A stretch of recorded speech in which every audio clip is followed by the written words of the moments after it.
Ibu-ibu dan bapak-bapak jamaah kajian fiqih al-ibadah rahimakumullah. Pagi ini kita kembali melanjutkan kajian fiqih ibadah kita,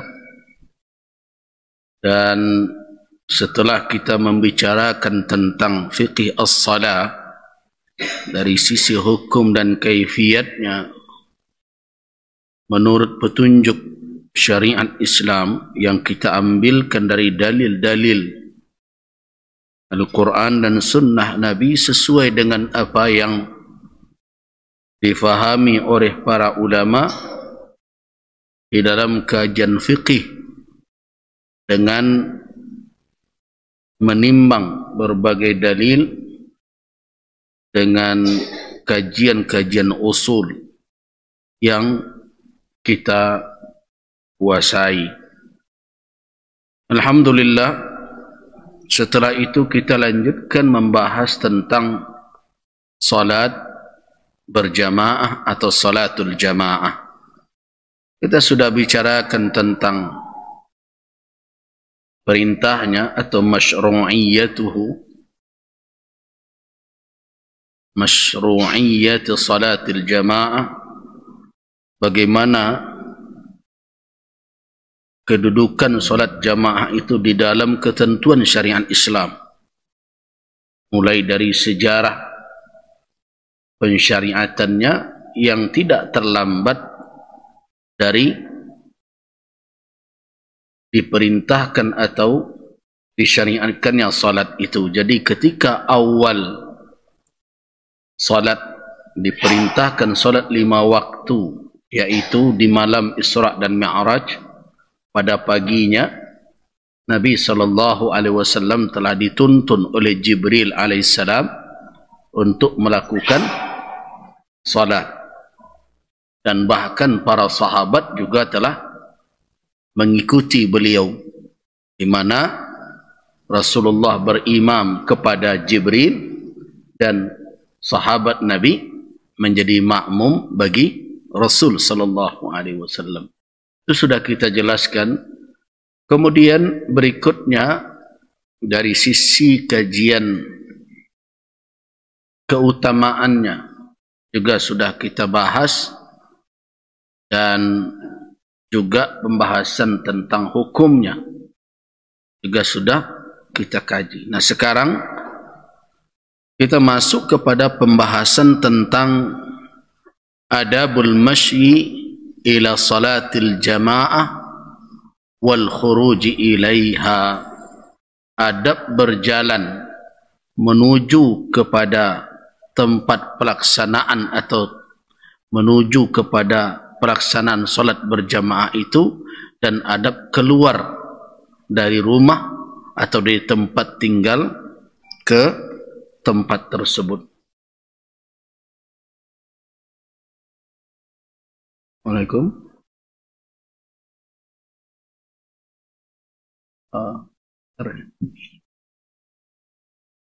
Sama ada tadi luar pakai.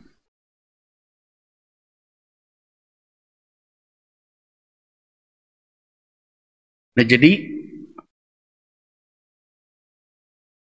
kajian kita hari ini adalah bagaimana adab kita menuju ke tempat pelaksanaan salat berjamaah tersebut. Bagaimana cara yang harus kita lakukan. Jadi dari sini dapat kita fahami, sebelum kita bahas tentang berbagai adab untuk datang ke tempat salat berjamaah, adalah bahwa Islam menata seluruh aktivitas kehidupan kita agar kita itu berjalan dalam kehidupan kita dengan cara yang terbaik. Jadi ketika kita bicarakan salat jamaah, ternyata bukan hanya ketentuannya setelah kita berada di belakang imam. Hukum syariat tidak hadir hanya ketika kita mulai takbir menjadi imam atau menjadi makmum. Mungkin selama ini ketika kita pergi salat berjamaah, yang kita terus perhatikan adalah setelah kita masuk masjid. Di mana posisi laki-laki, di mana posisi perempuan. Bagaimana adabnya seorang imam, bagaimana makmum di belakangnya. Ternyata kalau selama ini kita hanya berfokus mengkaji solat berjamaah dalam batasan semenjak itu, berarti ada sekian petunjuk syariat yang kita abaikan atau yang tidak kita pedulikan ketika kita berangkat menunaikan solat berjamaah. Nah, begitu rincinya petunjuk syariat. Saya ingin mengingatkan semua kita bahwa jangan ada di antara kita yang menganggap bahwa dalam suatu lapangan kehidupan tertentu tidak ada petunjuk syariat di situ. Jangan begitu. Kalau tidak kita ketahui atau belum sampai kepada kita, jangan katakan tidak ada. Bisa jadi kita tidak tahu. Atau bisa jadi kita belum bertanya kepada orang yang mengerti tentang syariat. Jangan disimpulkan saja tidak ada.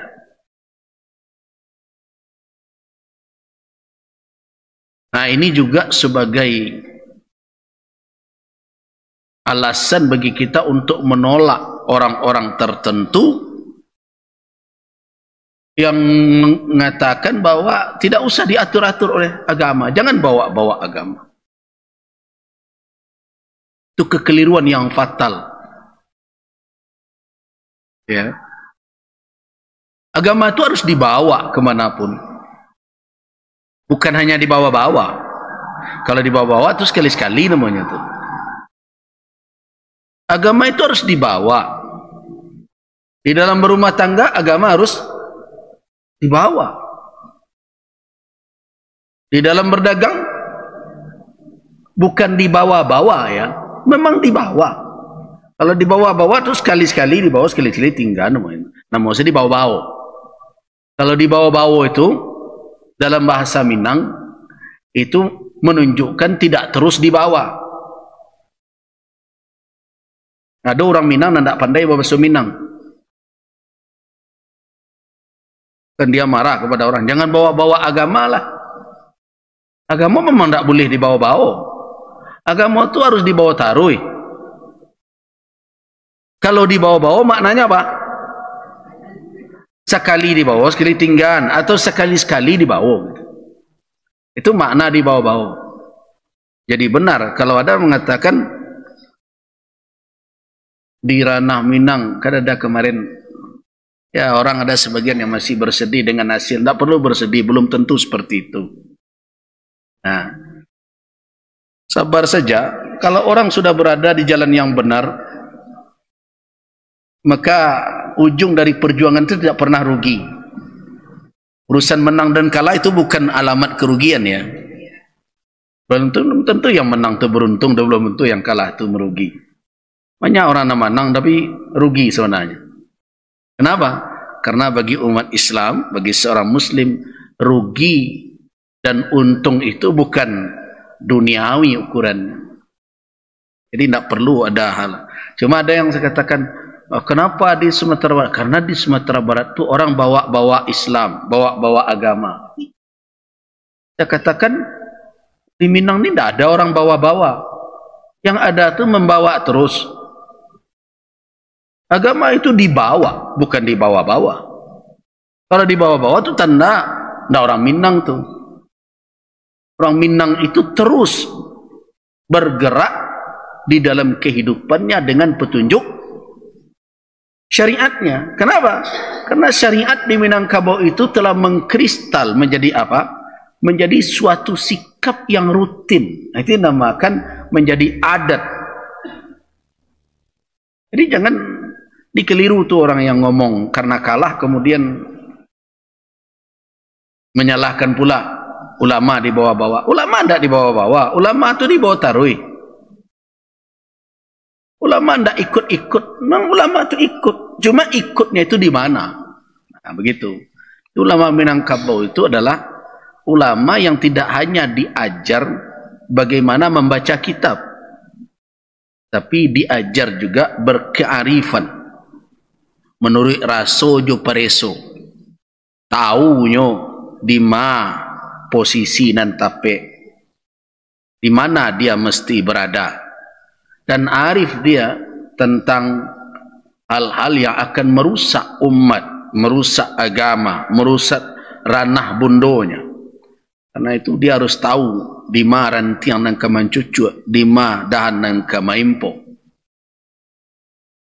Jadi ulama Minangkabau itu dilatih dengan dua itu. Diasah dengan keilmuan dan kemudian ditempa dengan kepekaan raso jo pareso. Jadi itu yang enggak perlu salahkan siapa-siapa, terima saja selama jujur dan benar. Itulah. Tapi kalau bohong dan curang, ya harus disikapi dengan ketegasan dalam menegakkan yang ma'ruf, membela yang hak. Ini tidak boleh diam. Kalau diam saja melihat kezaliman, berarti kita mendukung secara tidak langsung, mendukung yang zalim itu merajalela di tengah umat. Ya tidak mungkin. Nah jadi ketika kita bicara salat jamaah, ternyata adabnya tidak hanya semenjak takbir. Tapi adabnya dimulai dari mana? Semenjak orang hendak berangkat menuju ke tempat pelaksanaan salat tersebut. Di mana ditemukan adab itu? Ya. Bukan hanya di dalam penjelasan ulama saja, karena ulama tidak akan menjelaskan sesuatu dan kemudian disandarkan kepada syariat kalau tidak ada dalil.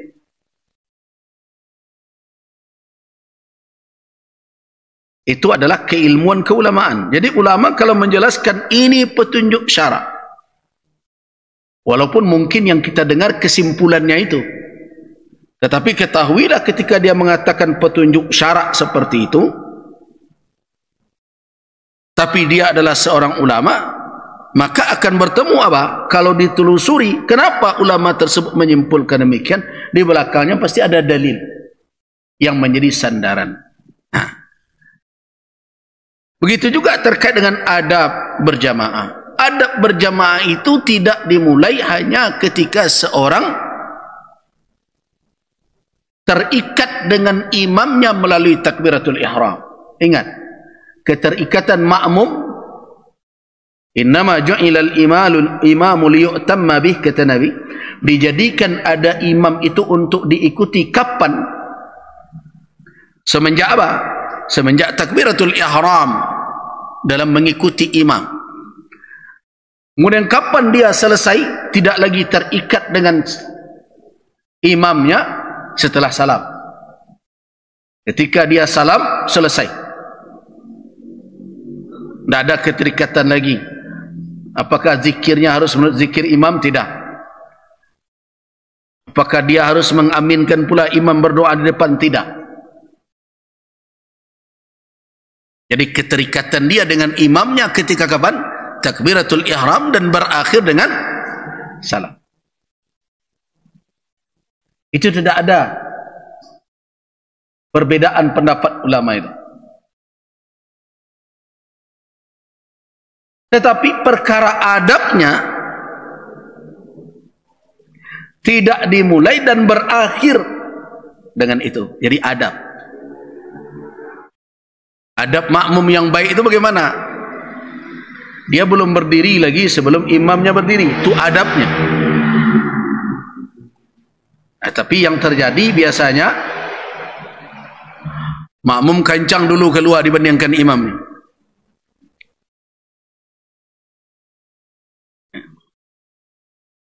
Ada saatnya seorang makmum lebih baik menunggu insiraf, berpalingnya imamnya atau berdirinya imam dan keluar.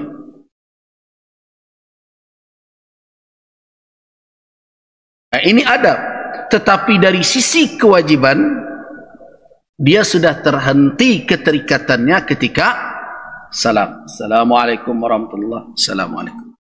Selesai. Nah, jadi kita sekarang berbicara dua perkara. Yang pertama nanti terkait dengan hukum yang harus dijaga di dalam berjamaah, dan ada adab yang harus dipelihara oleh seseorang di luar ketentuan dia harus terikat dengan imamnya dalam berjamaah tersebut. Apa itu? Yang pertama, adab berjalan ke tempat salat berjamaah. Adab ini sudah diingatkan oleh Allah Subhanahu wa taala dalam Al-Qur'anul Karim dalam surat Al-A'raf ayat, wahai anak cucu Adam, pakailah pakaianmu yang indah. Zina.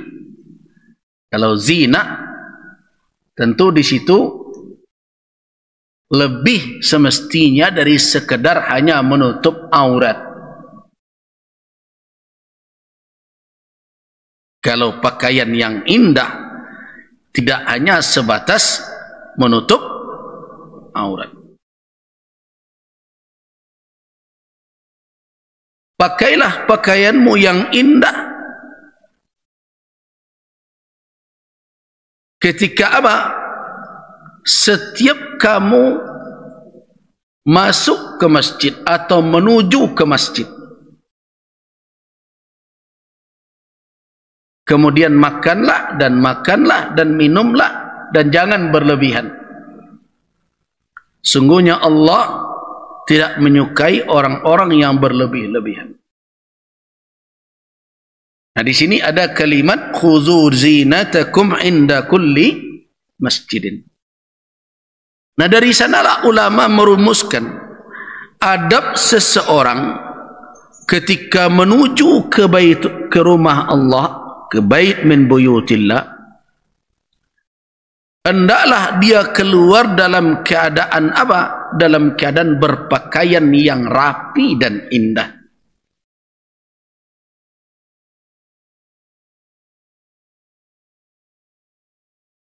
Dan di samping rapi dan indah, maka disunnahkan dia untuk keluar dalam keadaan mutatahhiran, bersuci. Jadi kalau kita dari rumah kita menuju ke masjid, di mana bagusnya berwudu? Di rumah. Nah, kan petunjuk syariat ini sudah baik sebenarnya. Sehingga beban musaji untuk membayar biaya air berkurang dia jadi ini.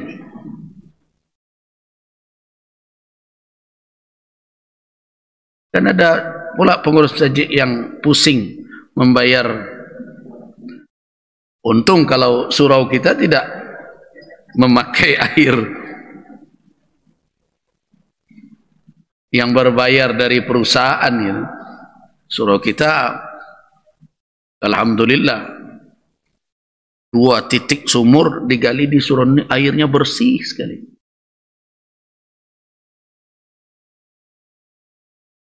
Ya, padahal dangkal ya. Dulu orang memperkirakan ini susah nih airnya. Alhamdulillah 2 titik digali, sehingga alhamdulillah tidak ada kita kekurangan air. Tetapi kita kembali kepada adab tadi, sebaiknya di mana bersuci, membersihkan diri dan berwudu? Di rumah. Dari mana diambil dari dalilnya? Yang pertama dari Al-Quran. Ketika Al-Quran menyuruh untuk kita memakai zina. Zina itu kan pakaian yang bersifat lahiriah.